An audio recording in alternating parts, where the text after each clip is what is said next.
¿Qué tal? Buenas tardes.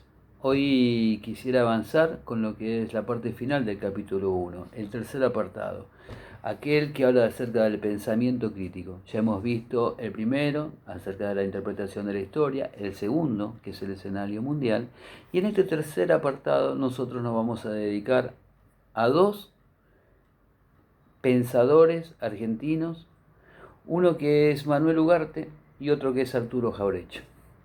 El doctor Hugo Chumbita nos dice en su libro, que lo tenemos como bibliografía para la materia, que ellos son quienes cuestionan esta concepción unilineal del progreso, es decir, de una Argentina, en el caso de Jaureche, una América Latina también en el caso de Manuel Ugarte, que solamente aparece como apéndice de Europa.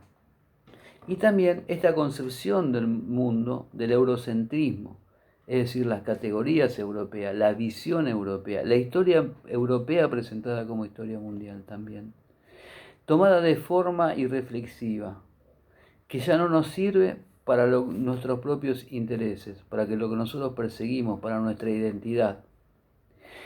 Bien, como les decía, estamos trabajando sobre este pensador también, digamos, con acción política, como fue Arturo Jaureche.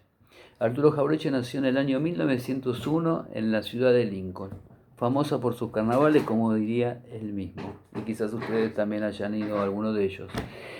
Él va a realizar toda una primera parte de acción política dentro de lo que fue el radicalismo, y en la década del 30, junto a un grupo que se han denominado a sí mismo como Forja, intentan preservar este legado irigoyenista.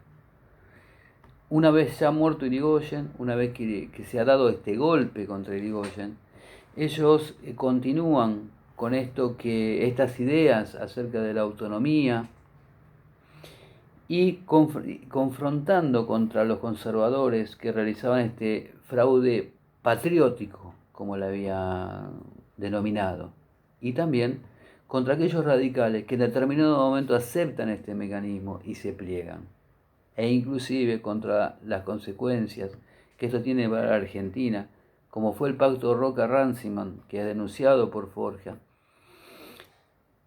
por lo cual Argentina también terminaba siendo este furgón de cola, o como mismo el vicepresidente Roca lo mencionó en algún momento, una perla más del imperio inglés. Nosotros hoy vamos a trabajar más sobre este libro que tenemos que leer, que es Política Nacional y Revisionismo Histórico. Es un libro breve, como pueden ver, que escribió Arturo Jaureche en la década del 60. Y él nos presenta algunas ideas acerca de esto que estamos viendo.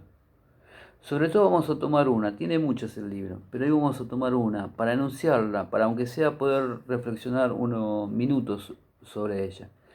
Es aquella que habla sobre la política de la historia, que es lo que Arturo Jaureche nos dice acá, esta vinculación que existe entre la política y la historia.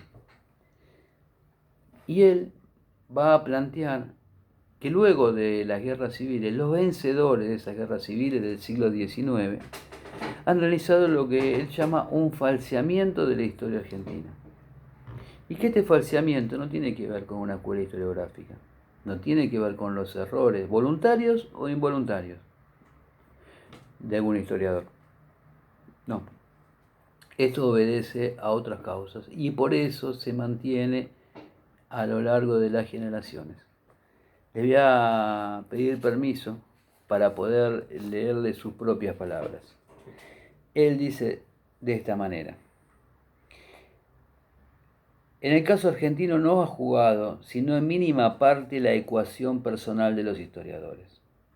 El error voluntario o involuntario personal hubiera jugado a lo sumo por término corto, por el término precario de la vida de los actores y sus pasiones de combatientes, pero no como ha ocurrido, con una deformación transmitida de generación en generación, durante un proceso secular, articulando a todos los elementos de información e instrucción que constituyen la superestructura cultural, con sus periódicos, libros, radio, televisión, academia, universidades, enseñanza primaria y secundaria, estatuas, nomenclaturas de lugares, calles y plazas, almanaque de efemérides y celebraciones, y así.